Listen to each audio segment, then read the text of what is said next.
What's going on, y'all? Today we got the legend of Dr. J, the man who flew. Let's get into it. This is part 2. If you ain't check out part 1, it's going to be at the end of the video. If you want to watch this one first, man. You know what I'm saying? But I advise you to go check out part 1, man. 45 points on 68% shooting. Ripped down 12 rebounds, scored 18 of the Nets' last 22 points, and hit the game-winning shot at the buzzer. He followed it up with 48 points, 14 rebounds, and 8 assists in a Game 2 loss. 25 of his points came in the fourth quarter. Sheesh. Falling into foul trouble in Game 3, Doc put up 31 points, 10 rebounds, and 4 assists in a 6-point win. Game 4, 34 points, 15 rebounds, and 6 assists, leading to a 9-point win and a 3-1 series lead. The resilient Nuggets refused to roll over in Game 5, eking out a win despite Doc's 37 points, 15 rebounds, and 5 assists. And in Game 6, Dr. J left it all out there. 31 points, 19 rebounds, 5 assists, 5 steals, and 4 blocks in a 6-point victory. The last ABA game ever played, and one that ensured that Dr. J and the New York Nets remain forever the defending ABA champions. Sheesh. Look at these numbers. This is LeBron James stuff. All against a stacked Nuggets team and the best defender of his generation. Dr. J's 1976 ABA Finals performance remains one of the best championship efforts ever given by a basketball player. He was not, as some might be inclined to believe, just a trendsetter, just an entertainer. He was a supreme talent, a competitor, and a winner. When the two leagues merged, 4 ABA teams were absorbed into the NBA. The Denver Nuggets, the San Antonio Spurs, the Indiana Pacers, and the New York Nets. The Nets, already broke from paying their way into the league, had to sell Irving's contract to pay the Knicks for encroaching on their territory. They sold his contract to the Philadelphia 76ers, where he would play every one of his 11 NBA seasons. In those 11 seasons, there are 2 truths to be found.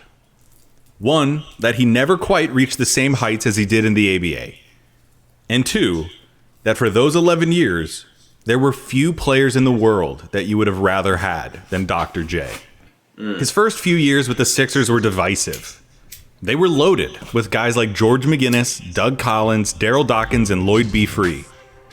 But they lacked an identity and cohesion. As talented as they were plagued by shoot-first, me-first egos. Doc, a team guy despite his abilities, made the conscious decision to tone down his aggressiveness and try to fit into a team concept.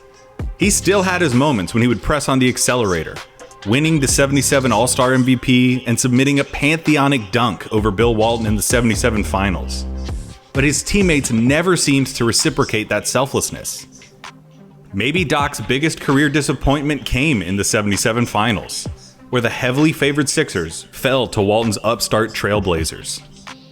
Maybe you can criticize him for not being aggressive enough, for being too passive and not being the type of guy to get on someone's ass and establish order through authority. Doc practically admitted to those things during those years.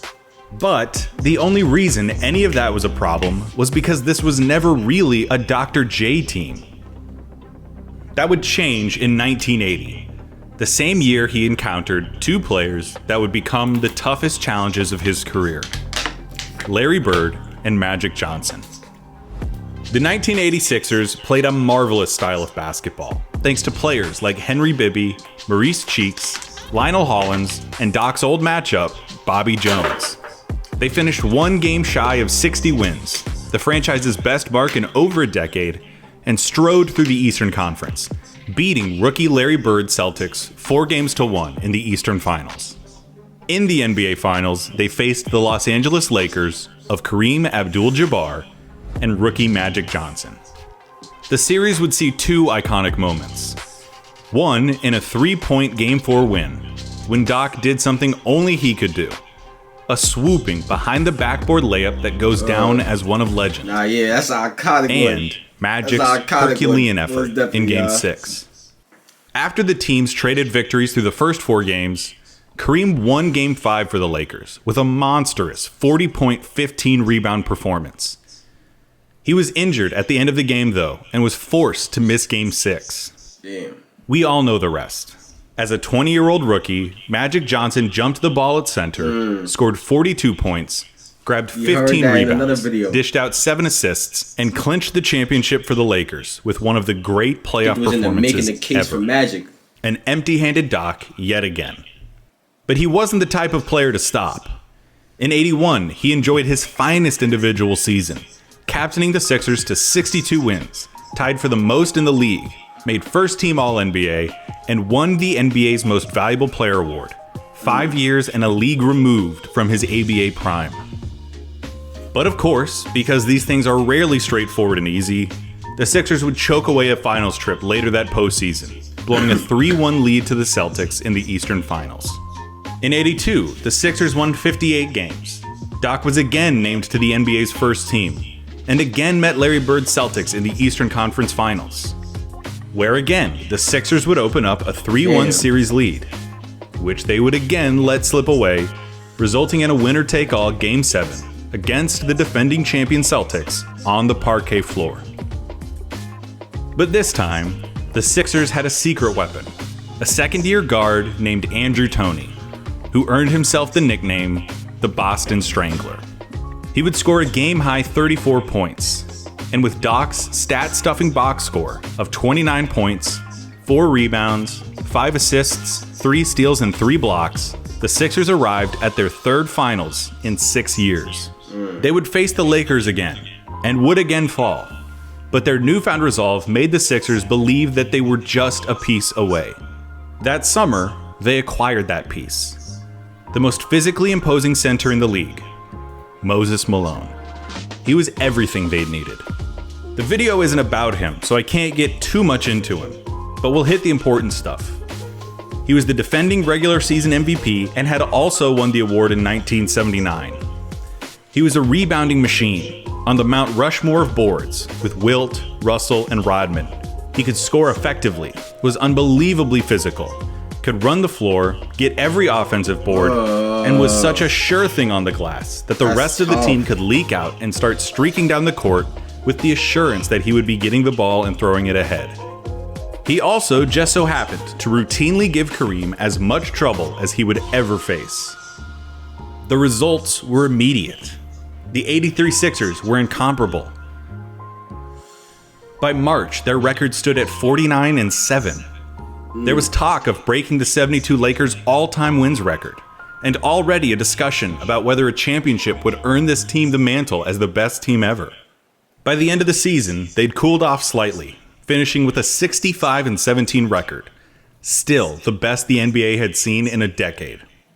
The Sixers played hungry. They played every game like it was a playoff game, and came out like savages. They'd jump on you in the first half, but were an even better second half team, and would usually pad their lead and walk to victory. Moses unlocked their fast break potential, while Doc provided the steady leadership and production that the team had long come to expect. And it's worth mentioning that Doc still had those Dr. J moments in him, exemplified by his All-Star MVP, and maybe his career's most famous dunk. That was an iconic one too. The end of the season award list was a who's who of Sixers players. The NBA's first team included 2 Sixers, Doc and Moses, with Moses taking home his 3rd career MVP award. Andrew Toney had flourished as an all-around player, shooting the lights out to the tune of 20 points a game. And Bobby Jones, the Secretary of Defense, was named the league's 6th Man of the Year. Plus, the league's defensive first team included 3 Sixers, point guard Mo Cheeks, Moses, and Jones. They were incredibly well-balanced, exceeded in every facet of the game, and had a fire and determination that no team could match. As the playoffs loomed, Moses was asked for a prediction. Malone, a soft-spoken giant with a Yogi Berra-like penchant for one-liners, was often quoted phonetically. So when he responded simply, 4-4-4, as in 3 straight playoff sweeps, the prediction was famously printed as faux, faux, faux. And you know what? He was damn near perfect. The first round matchup with the Knicks, a sweep. Their Eastern Conference matchup with the Bucks, Okay, that took 5 games. The Bucks avoided a sweep with a 6-point win in Game 4. But in the finals, against none other than the Los Angeles Lakers, the team that had sent Julius Erving's team home without a ring twice in the last 4 seasons, a 4-game sweep. Moses was a force, averaging 26 points and 18 rebounds a game, and out-rebounding Kareem Abdul-Jabbar 70-30 over the course of the series. Sheesh. For his effort, he was named the Finals MVP. It wasn't dramatic, but it must have been cathartic. For all of the Sixers, but especially for Julius Erving. He grew to stardom and spent his prime playing basketball at the highest level it can be played, in a renegade league without a television audience. He spent years competing at the highest levels possible, but on teams that did not fit him. And for one magical season, with a team for the ages, he finally captured the only award he did not possess, an NBA championship. And a championship won in one of the most dominant ways imaginable. Their one playoff loss is still the fewest ever by a championship team, and stood as a feat that would not be matched for 18 years. Sheesh. He might not have been the best player in the world. He might not have even been the best player on his team. But in his 12th professional season, at the age of 32, Julius Erving was the rock, the cultural touchstone, the captain of one of the greatest basketball teams ever assembled. Over the next few years, Erving's production slowly declined. His teams remained competitive, but neither he nor Moses would ever reach the same lofty heights in the new Bird and Magic era. So I think it's poetic that he won his ring in '83. Although the two had already won championships, Larry Bird and Magic Johnson would not face each other in the finals until 1984. Doc had given it all. He had done his best and gotten his, just in time for the next generation to begin in earnest. He announced his retirement before the 1986-87 season. It would be his 16th, a career span that was practically unheard of at the time. Nah, for real. That season, he enjoyed a retirement tour that would become the benchmark for those to come after. In every road game, he was presented with gifts and mementos, asked to make short speeches, and showered with cheers and applause. Nobody, not even the Celtics, could help but to appreciate Dr. J for everything he'd done, including for keeping basketball alive at a time when it could have died. At the time of his retirement, including his ABA stats, Julius Erving was professional basketball's 3rd all-time scorer, was 2nd in steals and 10th in blocks. He was an all-star every single year of his career, 16 times total, the 4th most by any player. During his 11-year Philadelphia tenure, the only franchise that won more total games was the Lakers, by 12. He never missed the playoffs once in his career, not even in his twilight, and played in 71 or more regular season games in every season but his last. In total, he won 4 Most Valuable Player awards, 3 championships, and was a 9-time selection to the first team of his league, 4 in the ABA and 5 in the NBA. He ended his career with a win percentage of 67.3%. He won 67.3% of the games in which he played, a mark that is higher than that of Michael Jordan, LeBron James, Kobe Bryant, Steph Curry, Wilt Chamberlain, Elgin Baylor, Jerry West, Moses Malone, Oscar Robertson, Kevin Durant, and nearly every other player that is at a comparable level of all-time greatness, not named Magic, Bird, Russell, Shaq, Kareem, or Duncan. He wasn't just a great basketball player. He held in his enormous hands the essence of the game, what it was and what it should be. He exemplified to a generation what a basketball player was, paved the way for and won a championship in the sport's golden age. He led one of the greatest careers in basketball history, all while being one of the most revered, honored, respected athletes in the world. Pat Riley said after Doc retired, "There may have been some better people off the court, some mothers, the Pope, but there was only one, Dr. J, the player." He changed the way basketball is viewed, played, and appreciated. He left it better than he found it. One of the first real modern superstars. There has never been, nor will there ever be, another like him. A true living legend. He was more than a basketball player. He just was basketball. Sheesh. Oh, what's the end of this right here? Shit, that's the end of this one, y'all. Wow. The legend of Dr. J, man. We had to do this one, y'all. Had to dig a little deeper into Dr. J's career, man. We only did, like, I think 2-3 videos on him before this one.